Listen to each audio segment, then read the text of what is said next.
back everyone to Let's Play Sunless Sea with me, BrainBoy20. Where we last left off, I believe I had dropped off everything from my hold, including all the porter ports and otherwise.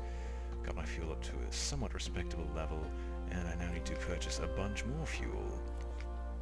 Almost no supplies, awkwardly enough, just because I happen to keep getting so many as I traveled through the sea. And I received another request from the Cheery Man. I believe that request was to take me to Khan's Shadow or Gator's Morn. What was it? Strategic information from Shelanate, so we're going in that direction anyway to see if we can find something. We're not going to bother with the secrets of Frostbound because there's no way in heck I can actually succeed. Iram far northeast. Maybe I should get a little bit more fuel, but... Oh, so that's where I can find the materials for the impeller.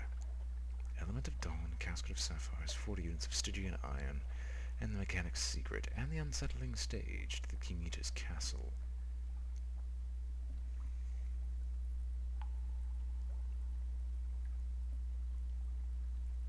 Anyway, collecting... Okay, Corsair's Forest.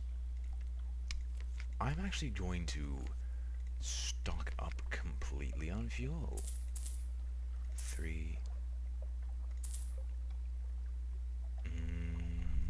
2 supplies, and we're going to go full out, as this is going to be a long journey. The route I'm going to be taking is going to first take me south. We're going to stop at Pigmote, go up to Gator's Morn, Khan's Shadow. Now, I'm going to head south. Actually, Gator's Morn, Khan's Shadow.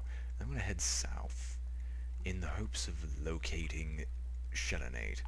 If I can't, I might head north in an attempt to find Irem, so I can at least start on another storylet, because this is getting annoying. If not, then I'm hopefully going to acquire enough supplies, or at least money, to purchase some larger ships so I can start doing other things in the sea, because this is getting annoying even for me.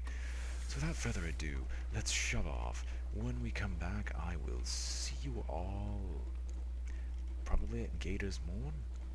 I don't remember if we already got strategic information from there or not. No, collecting cargo from the Cheery Man, we haven't done that from Gator's Morn anyway. And if we happen to find Shelanate along the way, that's perfectly fine by me. Anyway, so long. And we're back, and we're time to do a spot of hunting these pirates. And as you'll notice, we burned through enough fuel to actually make this a viable strategy. Now I'm going to back up fully. Unfortunately, they managed to get the shot off first. They got off 2 shots. Hopefully they can get off a... kill him. Okay, thank you. That's annoying that they were able to fire so quickly, but, well. Alright, loot and scuttle. Let's see what we can find. A bolt of fabric. We've got a bale of parabola linen. Alright. We'll keep a hold of this and avoid the auroral megalops, and try to avoid this fog bank? Is that really a fog bank? Oh well, we're only halfway there, so I'm going to cut this recording out here, and when we're back we should either be in another interesting situation, or we'll be at some place of story significance. Farewell. And welcome back. We are at Gator's Morn. I'm almost certain that the Shivering Corsair...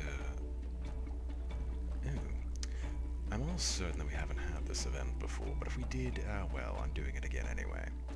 A Shivering Corsair with a package. Oh god, they're cold. Take them from me. Take them! Where's my money? Don't you cheat me. Take them, but I want my money. I have a hold for this, right? Good. Good. Also, the House Necko's got the unstamped crate. A brilliant... Oh. I didn't read that. Oh well, my mistake. We'll try once again to gather intelligence. In caution. A steaming bathhouse on a spur of rock. Water slops over the edge of the tubs. Out over the edge to join the sea far below. Scarred captains boast drunkenly of the prizes they've taken, and the victims they have marked out. You listen from the shadows. We have a port report of Gator's Morn. Please note, we had the spectacular success, not the regular success. That's the first time I think we've actually gotten that one. Let's explore them on. A patriotic dispute. A crew of Shell-8 hunters exchange heated insults with a Khanate privateer. It looks likely to end in blood. Leave. There's nothing to be gained here. Raise your own flag. The Shell-8s are savage ghouls who live in a dead turtle. The Carnagans are decadent cowards who can't hold the kingdom together. London is the sole bright light of civilization underneath. Perhaps you should point these things out. Side with the Carnagan. Wait a minute, how does that go? Kaganians. They may be foreign, but at least they're halfway sophisticated. And iron quality gives me a 68%. It might be decent to do so. Or I could sign with the Shell-8s. Or Shadonians. They'd be uncouth, but at least they're brave. Brave. I don't think the information's going to get back. We'll side with the Shellonians. Victory! With battle screams and razor-tipped harpoon, and your help, the Shellonians rout the Khanate privateers. The swaggering huntress who leads them claps you on the back. Well fought for a Londoner. Come to the Carrion Sea sometime. We'll roast a sea serpent for you. She drops a saw-edged bone token into your hand and blows you a kiss. Favors a whalebone token. Still surprised I haven't filled this up yet. And nothing awaits me here, and I should probably leave. Although, is there anything I can sell here? It says sunlight filled mirror catch boxes, but I don't feel a need to do so. Get a concealed compartment. That's an aft equipment, and I can't afford that.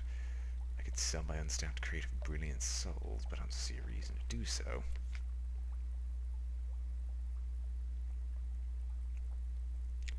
There's almost absolutely nothing to buy that's actually worth my time, so I'm going to shut off once more.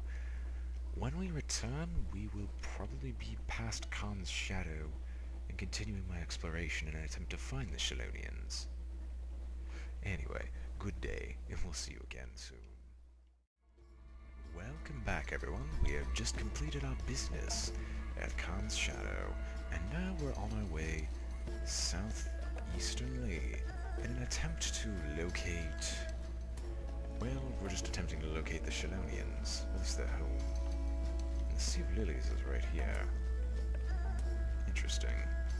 You know, I still haven't found the island nearby this place. Because there should be an island in the Sea of Lilies somewhere. I'm not going to question the frogs, nor am I going to attempt to attack them. I don't think it's even possible. No islands. The Promised Sea. Although this place, all through this place, the song of the drownies lies, shivering sweet along the wind.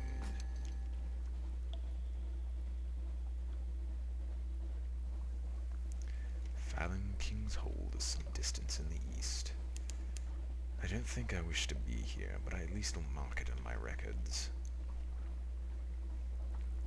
No reason not to.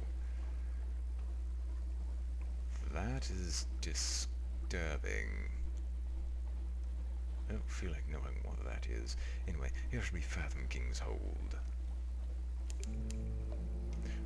Lockensport and Fathom-king's hold. We might as well visit Fathom-king's hold, Lockensport, named for the most enterprising of drownies. Phosphor cells burn green. Somewhere below, the king waits.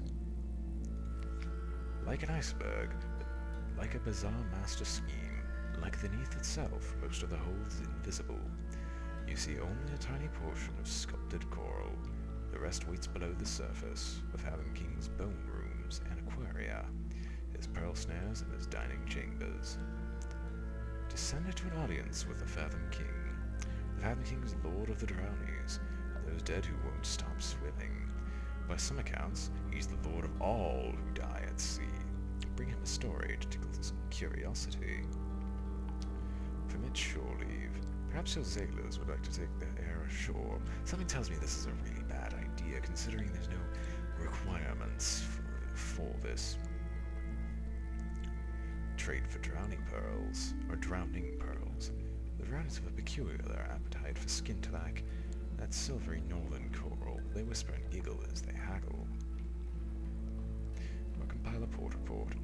The porter watches you write. She says nothing. Those granted audience return dazed, awestruck. The king is not generous, but occasionally he is fair. No shops available. I get the feeling that I should probably leave, and I really don't feel like remaining, at least for now. The place is too alien. It sets me on edge. But we shall continue to search for Shadow Nate. I don't want to make my new ship off the backs purely of the Cheery Man's work. Or my work for the Cheery Man, as I'd rather. And it's nice to know that this is coral, apparently. Yeah, I mean, this stuff is coral.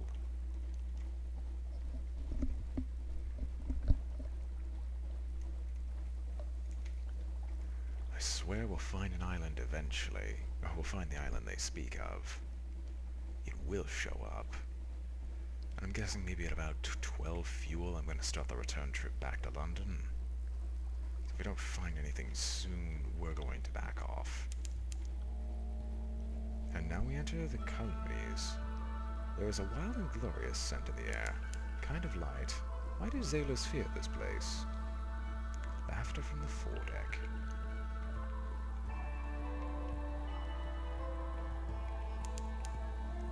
We approach the Empire of Hands. Let us clasp our souls tight, lest the Pentecost apes take them from us.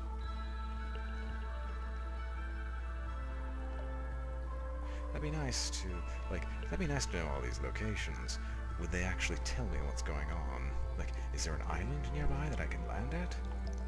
Is there something I can actually do here except send out the Z-Bat regularly? And note, it doesn't matter if you're moving. It just...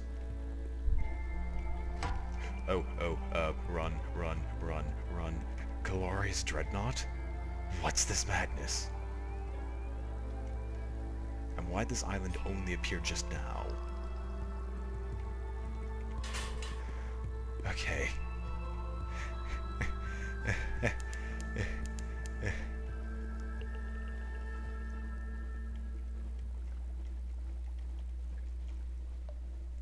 was only terrified because I'm fairly certain that thing might one-shot me. I've never seen it before. It looks terrifying. Most things down here are. Is that a port? Empire of Hands is some distance in the northeast. Well, this is certainly interesting. I mean, we might as well pay them a visit, as long as one of those ships does not appear again, because I'm fairly certain I can't deal with them.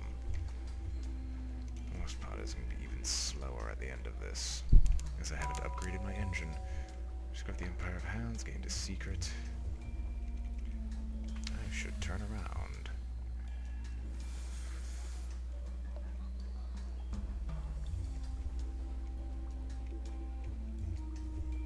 I mean, I am assuming I can go through this bridge. Port Stanton. Well, this isn't the place I had expected. I might as well visit it. This is one of those I die locations. A stern reminder from the Admiralty. In the name and by the power of her enduring majesty, a trade embargo and quarantine in absolute perpetuity has hereby been declared on the Empire of Hands.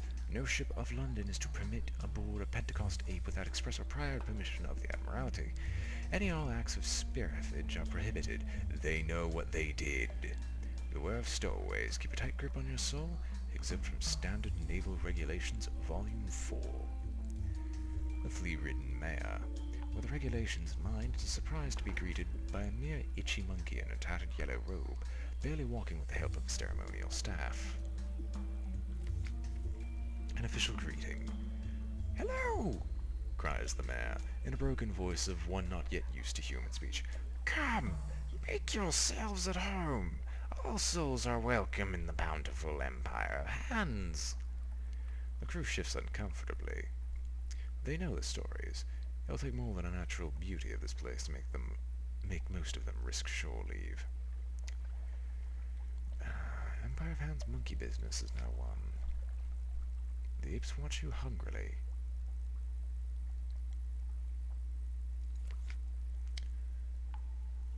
So hungry monkeys reluctantly tend to this trading post, waiting for an opportunity to escape. Bloated fleas hop from ape to man and man to ape, gorging themselves out of care for which is which. Shore leave. The parasynthetic jungle holds many dangers. Step carefully. There's no authority here beyond the fence. In audience with the flea-ridden mare. He is not busy. No appointments are required. Prepare a comprehensive port report. Few have reason to brave the waters of this far east, especially with the trade embargo. The Admiralty will pay especially well for up-to-date intelligence. The Zeppelin. Intense work is underway across the bridge.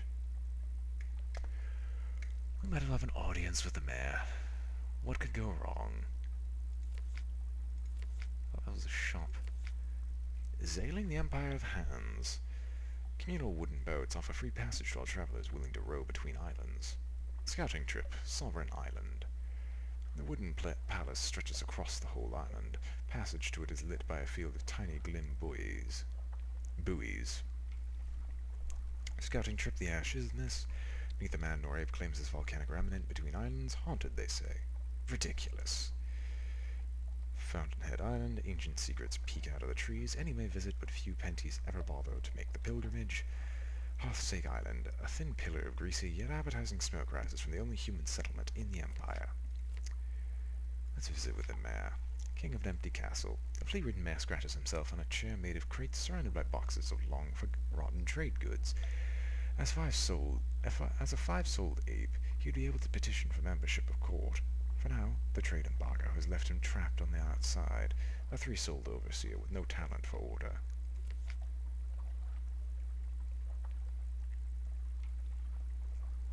In better times, being the overseer of Port Stanton gave the incumbent their pick of visitors to the Empire. Now it is as thankless a task as any to be found in the Neath. I could sell my soul. Perhaps no. Acquire fresh supplies. Oddly little, the Empire of Hand's natural bounty is edible. The monkeys will help you find the edible stuff for a fee. Acquire emergency fuel. Fuel? Got fuel. The flea-ridden mare nods quickly. Not cheap, not free. Can be arranged. London money, okay? Yep. I forgot his voice. Fuel? Got fuel? The flea-ridden mare nods quickly. Not cheap, not free. Can be arranged. London money, okay? Port on table. Look on docks. Yes? Excuse yourself. The rest of the Empire of Hands awaits. I came here with supplies for this express purpose. Outside, a crowd of monkeys that has absolutely not been listening in scampers away. Mare returns to pretending to work. The Zeppelin. Turned away. Two monkey guards wielding rifles and rusty bayonets block the bridge. This is not for your eyes, outsider. Avert them. Walk away. Walk faster. Good human. I'm not gonna bother with shore leave. That just speaks of bad decisions. But we'll do a scouting trip to the Sovereign Isle. The heart of the Empire.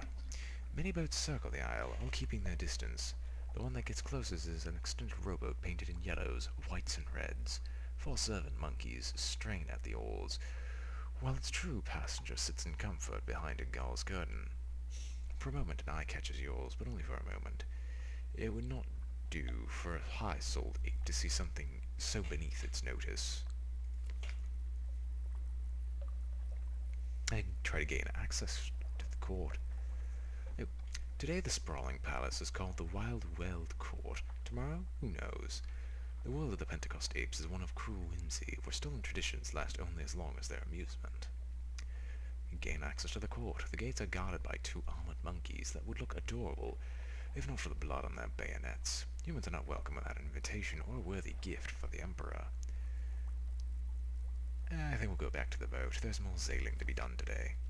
The guards stare at you as you row away. It'll take some effort to ingratiate yourself here. Perhaps you could find something on one of the other islands. I guess to the ashes, miss.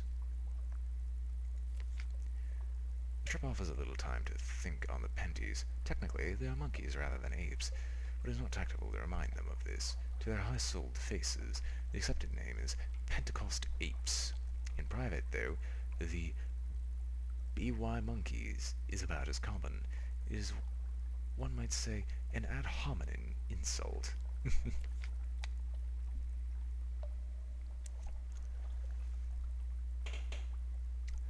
Black beaches give way to an oasis of gently glowing trees and scent of rotting flowers. Parasympathetic vegetation thrives in the empire of Han's fertile soil and cool humidity. We'll enter the woods. Wild natural paths run between clumps of trees, softly lit by a dim green glow and the occasional glimmer of false stars through the canopy. Only the crackling of leaves and the soothing sounds of the water break the serenity of this volcano-forged paradise.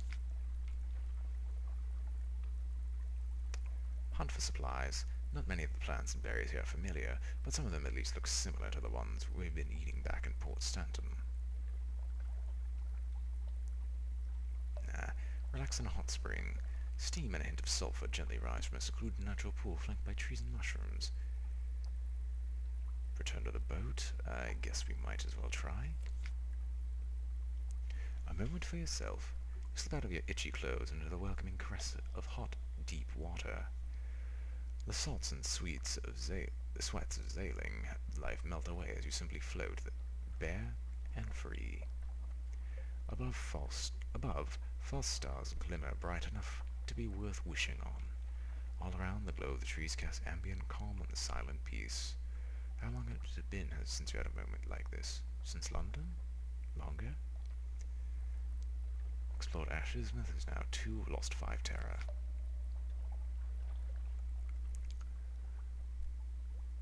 A thought for the past. Z-captains are born and Z-captains are raised. You think back on the day you learned that it was your path. Ambition brought you this far on your journey, and one way or another, ambition will end it. But have you changed on your journeys? Has it? A thought for the East. Few sailors are resourceful enough to get this far, where the stories end and the myths begin. A thought for the Z. As mysterious and deadly as the first day you set sail on her, she remains your mistress and your kingdom. No thoughts. Not right now. Let this moment be yours and yours alone, not wasted on worldly concerns.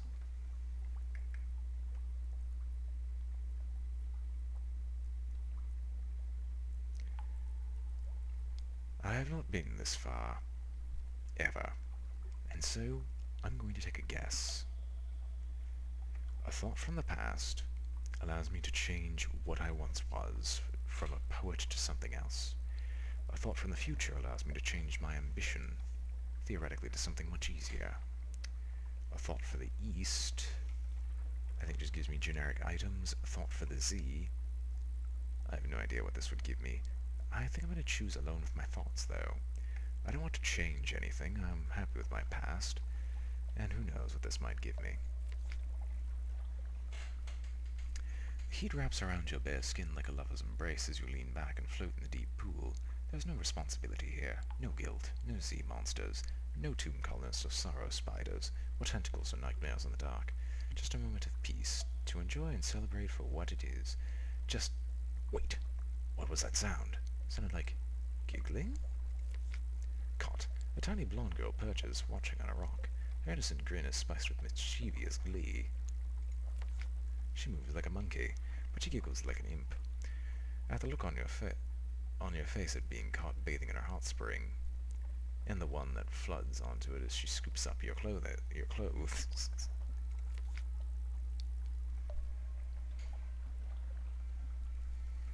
Shipwrecked as a baby, raised by the Emperor of Hands, she now plays between the worlds of apes and men, neither quite one nor entirely of the other.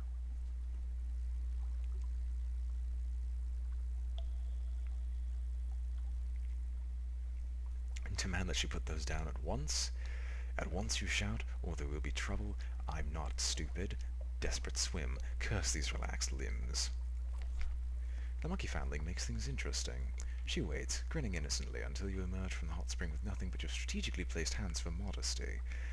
Before you can get close enough, though, she bolts from a crouched position into the forest on all fours, a scampering run that turns every rock and fallen tree into a springboard.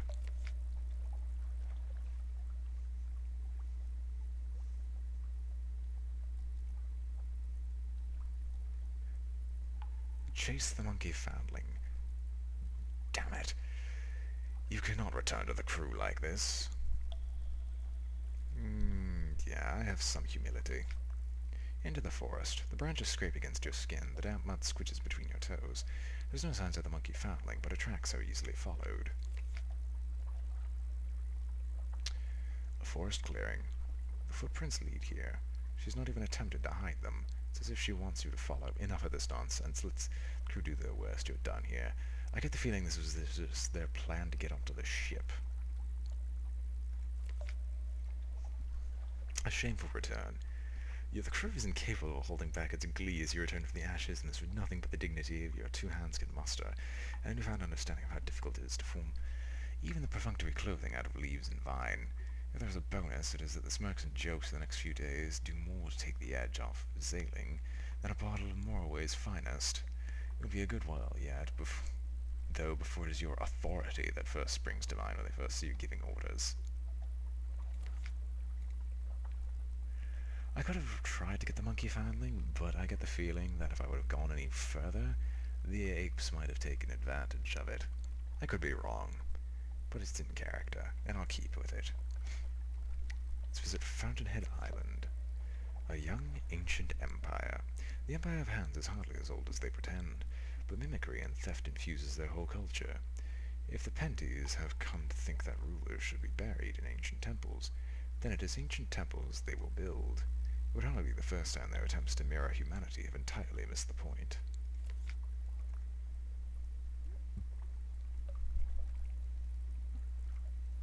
Swiftly growing vegetation keeps the thick forest wrapped around variably ancient ruins. Even the yet-to-be plundered ones are heavily scarred with crowbar marks. A temple in the forest. In a clearing of parasynthetic trees looms an imposing structure of wood and stone. The Vault of the First Emperor. It stretches through the forest in a number of styles, each designed by the whims of the latest Pentecost apes who felt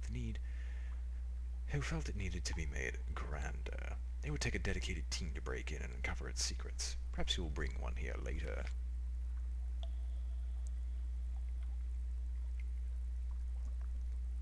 It will take a better equipped expedition to uncover this island's secrets and treasures. And so we will leave. Perhaps there is someone in Von London who might be able to help you get the treasures on this island. A scouting trip, Hearthsake Island. The Bloombarge Quarantine. The Admiralty has never stated precisely why it seeks to keep the Empire confined. Their most opposition to it fades once set opposers actually encounter a Pentecost ape. They have been easy to corral, however, though they do not lack wit. There is not an inventive bone in their hairy bodies, and no amount of stolen humanity has taught them the art of creating engines. The survivors of a pirate expedition have stolen this land, where apes are unwelcome except as an entree. The lost treasure hunter, he squints at a map, muttering incoherently. Or we could approach the village. Greasy smoke and guiltily tempting aromas rise from the collection of huts around a Long Beach pirate ship in a field of pointedly impaled monkeys. An explosion almost takes off your head. "Sorry about that," booms the boisterous pirate, lowering a smoking blunderbuss as bits of shattered tree rain down. "New arrival, are we? Well, if you haven't got a tail, you're all right by me." He squints momentarily suspicious. "You don't have a tail, do you? Wouldn't put it past the thieving little buggers to go shaving off one of their own. We'd no fair play if it kicked him right up the arse." His voice is louder than his blunderbuss. The congealed meat juices in his thick beard are better not considered. It was not madness that drove these pirates to cannibalism, but years of being shipwrecked without the comfort of meat. After a while, any meat would do. return to the boat. They seem a friendly sort, and are shocked at the idea that they would ever be such poor hosts as to eat a guest, but then they have no shortage of supplies. Back to Port Stanton. The sea is quiet, the journey is pleasingly uneventful, you have not been eaten by cannibal pirates, all things considered a successful trip. Explorations complete. Prepare a comprehensive port report. You have reason to brave the waters of this far east, especially with the trade embargo. The Admiralty will pay especially well for up-to-date intelligence. The islands of the Empire. All of them warrant further attention. For now, though, it would be best to see if your initial discoveries can whet the interest of anyone back home. 100 fragments, comprehensive port report. Go back. Probably have to wait a little bit. For now. Anything else? No? Then I believe I'm going to end the episode here, because when we come back, I can pull up the map, we have a long journey ahead of us. A very, very long journey. But until then, I hope you've all enjoyed watching. This has been BrainBoy22 with Let's Play Sunless Sea, and I am signing off. If you enjoyed the video, I hope you all like, comment, or subscribe, or any combination of the three. If not, well, and so long.